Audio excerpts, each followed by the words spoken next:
تو ہم اور آپ اس کا کیا اندازہ کر سکتے ہیں عزیزوں. لہذا صلوات کی عظمت سے ہمیں غافل نہیں ہونا چاہیے. یہاں تک کہ ملتا ہے علماء کرام جو گزشتہ ہیں، قدیم علماء کی یہ سیرت رہی ہے کہ ہر روز نماز صبح کے بعد تعقیبات میں کم سے کم ایک تسبیح صلوات کی پڑھا کرتے تھے. لہذا ہمیں بھی آج سے یہ طے کر لینا چاہیے کہ نماز صبح کے بعد ایک تسبیح کم سے کم آل محمد پر ہم صلوات پڑھا کریں.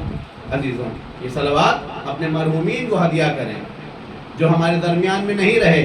اپنے والدین، اپنے اجداد کو ہم ہدیہ کریں. اور جب یہ صلوات جائے گی وہاں پر انہیں بھی ثواب، ہمیں بھی ثواب ملے گا.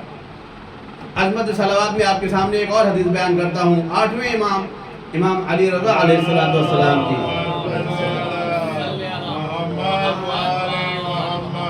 امام ہشتم بیان فرماتے ہیں کہ من لم يقدر على ان يكفر الذنوب فليكثر الصلاة على محمد وآل محمد. جو شخص اپنے گناہوں کے کفارے پر قادر نہیں ہے، یعنی اس قدر زیادہ اس نے گناہ کیا ہے کہ اب اس کا کفارہ نہیں دے سکتا، توبہ سے مایوس ہو گیا ہے، اس قدر گناہ کر لیا ہے اس نے کہ اس کے نام اعمال گناہوں سے پر ہیں، تو اسے کیا کرنا چاہیے؟ فَلْيُكَثِّرْ، تو اسے چاہیے کہ زیادہ سے زیادہ آل محمد پر صلوات پڑھا کرے.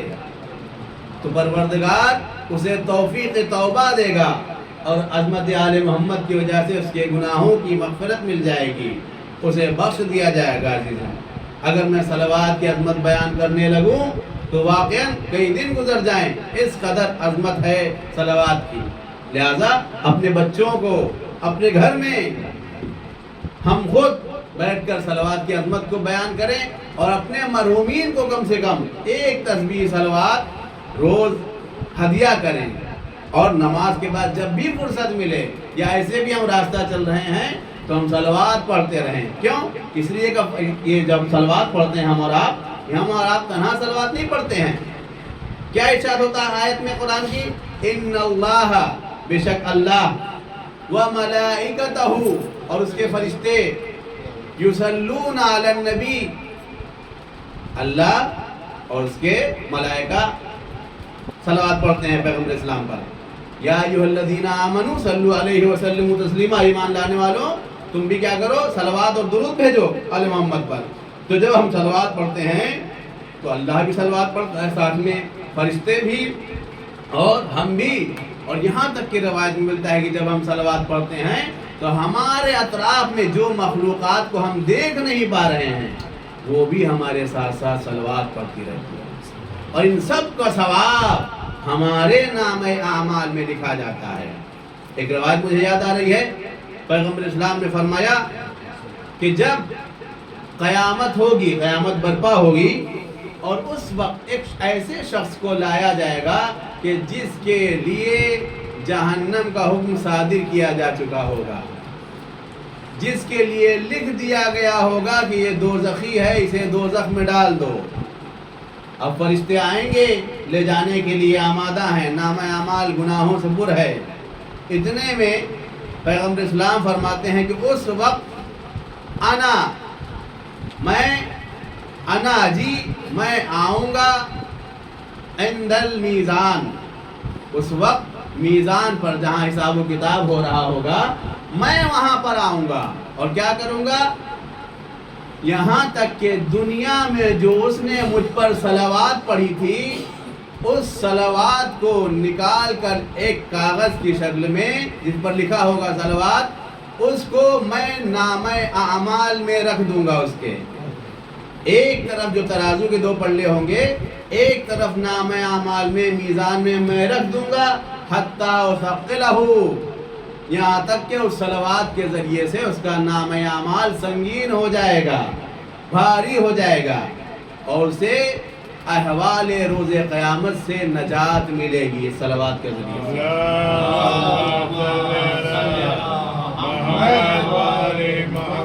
آخری روایت صلوات کے سلسلے میں روایتیں بہت ہیں. پیغمبر اسلام نے فرمایا کہ 3 افراد ایسے ہوں گے کہ جن سے اللہ اپنی رحمت کو دور کر لیتا ہے۔ اللہ اکبر، جو جوان ہیں وہ بھی سنیں۔ 3 افراد ایسے ہیں کہ جن سے اللہ اپنی رحمت کو قطع کر لیتا ہے اور دور کر دیتا ہے، ان پر اپنی رحمت نازل نہیں کرتا۔ پہلے وہ افراد من ادرک والدیہ، جو اپنے والدین کو درک کرے، ان کی زندگی میں انہیں پالے لیکن وہ ان کی خدمت نہ کرے۔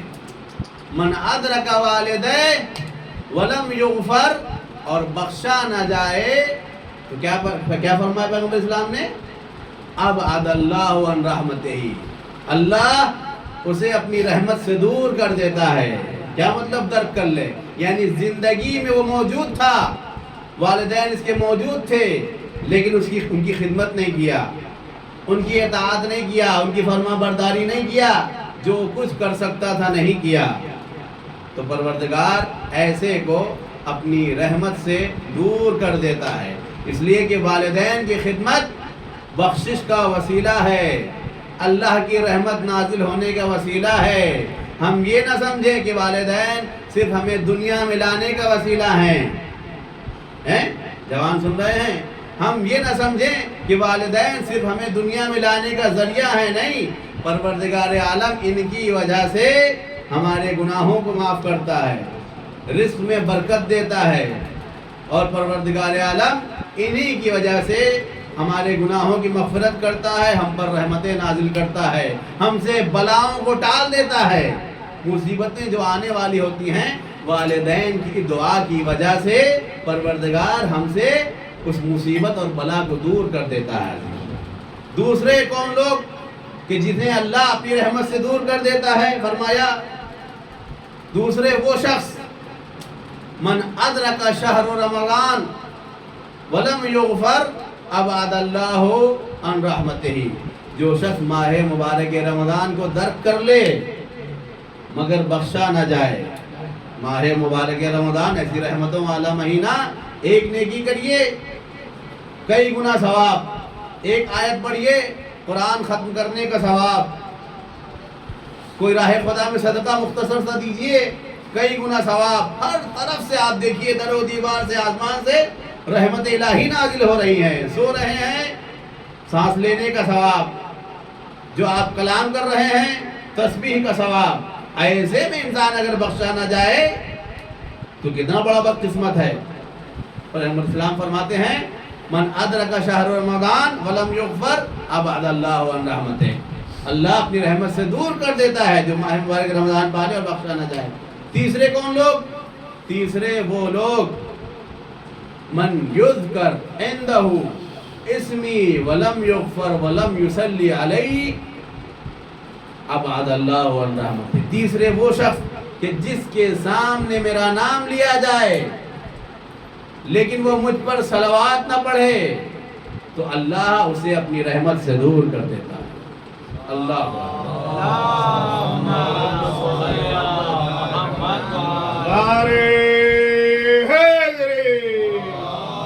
بابا جی بلند صلوات۔ تو عزیزوں، ہمیں بڑا خیال رکھنا چاہیے، چھوٹی چھوٹی جو ہم نیکیاں سمجھتے ہیں آج ہم مختصر سمجھ رہے ہیں، لیکن یہ بہت بڑی نیکی ہے، کل یہ ہمیں نظر آئے گی۔ یہ صلوات عربوں کے یہاں ایک مقولہ ہے کہ جب آپ جائیں گے انشاءاللہ نجف یا کربلا وغیرہ جائیے تو آپ دیکھیں گے کہ جب عرب حضرات داخل ہوتے ہیں روضے میں تو ایک جملہ وہ کہتے ہیں، کیا کہتے ہیں؟ ثقیلۃ فی المیزان وخفیفۃ علی اللسان۔ صلوات ایک ایسا جملہ ہے کہ جو کہنے میں تو ہلکا اور نازک ہے، خفیفۃ خفیف ہے، علی اللسان زبان کے لیے ادا کرنے میں بہت ہی کمتر اور ہلکا ہے، لیکن ثقیلۃ علی المیزان، لیکن اس کا ثواب اور نامہ اعمال میں جو اس کا وزن ہے وہ بہت سنگین ہے، بہت بڑا ہے۔ لہذا صلوات کی عظمت سے ہمیں غافل نہیں ہونا چاہیے۔ اعوذ باللہ من الشیطان الرجیم، بسم اللہ الرحمن الرحیم، قل هو اللہ احد اللہ الصمد لم یلد ولم یولد ولم یکن له کفوا احد۔ محمد وآل محمد اللهم صل على محمد وآل محمد اللهم صل على محمد وآل محمد. أعوذ بالله من الشيطان الرجيم. بسم الله الرحمن الرحيم. الحمد لله رب العالمين والعاقبة للمتقين والجنة للموحدين والنار للعاصين. أما بعد فقد قال الله الحكيم في محكم كتابه الكريم وقوله الحق وهو أصدق القائلين. بسم الله الرحمن الرحيم. بسم الله الرحمن الرحيم. ان کنتم تحبون اللہ فاتبعونی. عزیزوں، جس آیہ کریمہ کو شروع میں ہی میں نے سرنامہ سخن قرار دیا، اس میں یہی ارشاد ہے کہ اگر تم اللہ سے دعوی محبت رکھتے ہو تو تمہیں چاہیے کہ پیغمبر کی اطاعت کرو. فاتبعونی، تمہیں چاہیے کہ میری اتباع کرو، میری پیروی کرو. میری پیروی کس میں ہے؟ میری سنت کس میں ہے؟ پیغمبر اسلام کی سنت کس میں ہے؟ پیغمبر اسلام کی سنت اور سیرت اللہ کی عبادت اور اللہ کی اطاعت میں ہے، کار خیر کرنے میں ہے، واجبات کو انجام دینے میں ہے، برائیوں سے دور رہنے میں ہے. میں نے جیسا کہ عرض کیا پہلے ہی خطبے میں کہ ہم جسے چھوٹی سی نیکی سمجھ رہے ہیں، کل یہی ہمارے سامنے بہت بڑی نیکی ہوگی اور اس وقت ہم پشیمان ہوں گے. اس وقت ہم بہت زیادہ حسرت اور امید سے کہیں گے کہ کاش یہ نیکیاں اور کر لیتے. یہ نیکیاں کرنے کے لیے، مرحومین کو ایصال ثواب کرنے کے لیے ضروری نہیں کہ آپ بہت بڑا پروگرام کا انعقاد کریے، اس میں ہزاروں لوگوں کا کھانا کریے اور اس میں بہت بڑی بڑی مجلسیں رکھیے، قرآن خوانی رکھیے. نہیں، آپ راستے سے چل رہے ہیں، مسجد میں آنے کا قصد ہے، اب جو آپ نے اس نیک کام کا ارادہ کیا تو آپ کا ایک ایک قدم ثواب ہے. اس نیک کام میں آپ نیت کر سکتے ہیں کہ اپنے مرحومین کی طرف سے بھی میں چل رہا ہوں. آپ چھوٹے سے چھوٹے کاموں میں، مثلا یہاں پر ٹیوب لائٹ نہیں ہے، کسی نے نیت کر کے کہ میں اپنے والد کی طرف سے، اپنے دادا کی طرف سے یہ لگا دے رہا ہوں. اب جب تک اس میں روشنی ہوتی رہے گی، آپ کو آپ کے مرحومین کو ثواب ملتا رہے گا. آپ نے دیکھا یہاں پر سجدگاہ نہیں ہے، آپ گئے بامبے سے اور جانے کے بعد کچھ سجدگاہ لے کر آئے اور یہاں پر رکھ دیا. اب جب بھی کوئی بندے مومن اس سجدگاہ پر سجدہ کرے گا اور نماز پڑھے گا تو آپ نے جس کی طرف سے اسے وقف کیا ہے، رکھا ہے یہاں پر، اسے بھی ثواب ملے گا، مرحومین کو بھی اور آپ کو بھی اس کا ثواب ملتا رہے گا. عزیزوں، ضروری نہیں ہے کہ ہم بڑے بڑے کام کریں، جتنی استطاعت ہے انسان زبان سے ادا کرے، قدموں سے، جس قابل ہو. اللہ نے ہر دروازہ کھول رکھا ہے.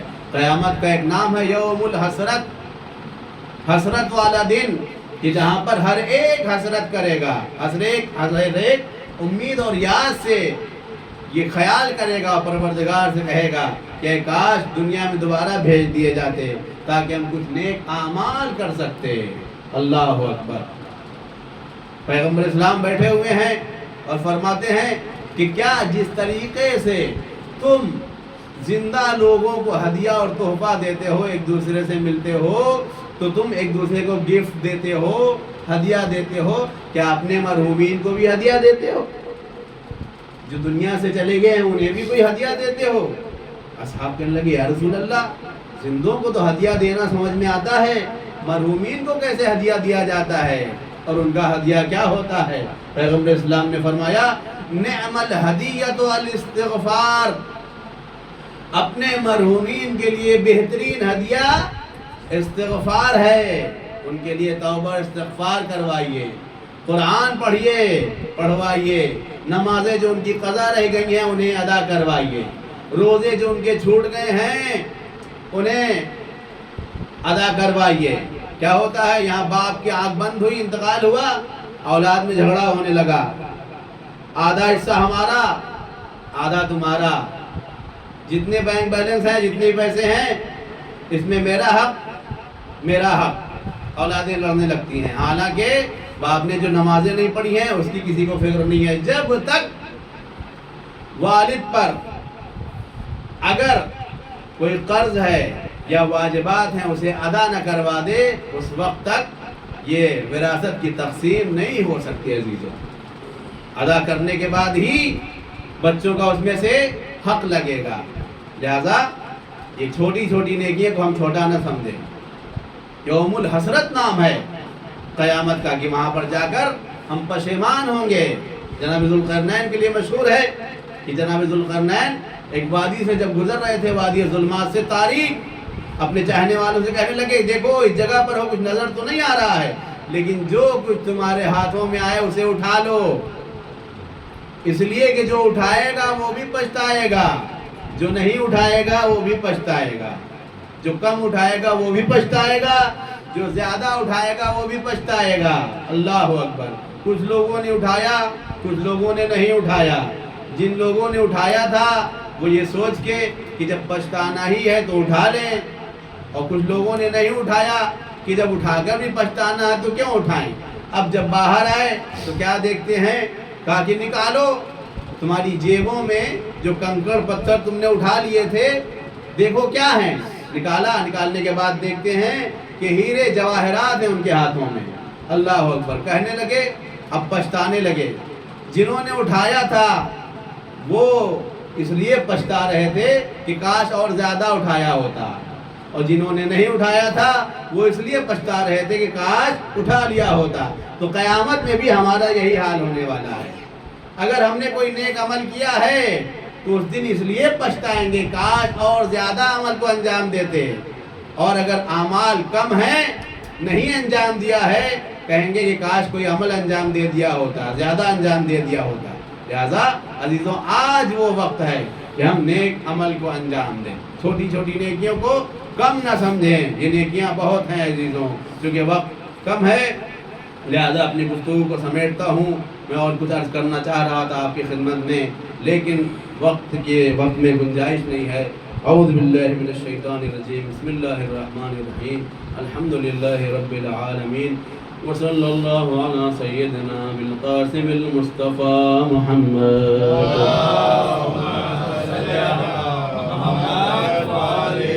اللهم صل على امیر المؤمنین علی ابن ابی طالب۔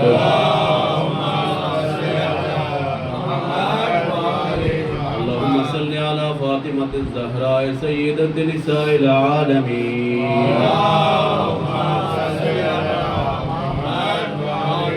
اللهم صل على امام الحسن والحسین سیدی شباب اہل الجنہ۔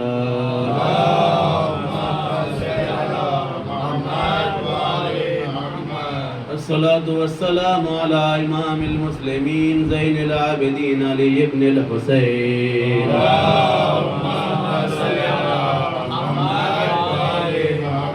اللهم صل على محمد ابن علی وعلی ابن محمد وجعفر ابن محمد ائمة المسلمین۔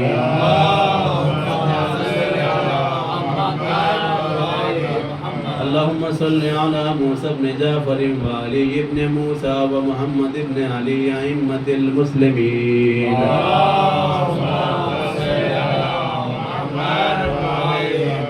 اللهم صل على علي بن محمد ومحمد بن علي۔ اللهم صل على محمد بن علي وعلي بن محمد والحسن بن علي ائمة المسلمين۔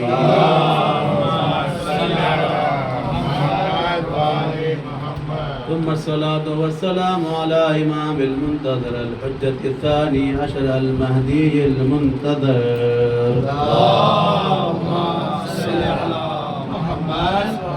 پروردگار بحق محمد اہل بیت علیہ السلام حاضرین کی تمام حاجتوں کو برآورد فرما۔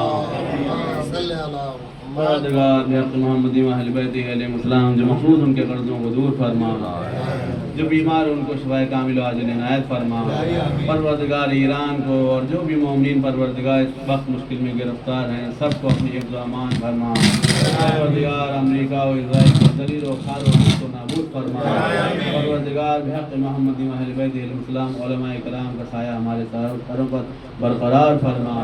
پروردگار ایمان کو ظہور فرما، ہم سب کو ان کے مخلص غلاموں میں شمار فرما۔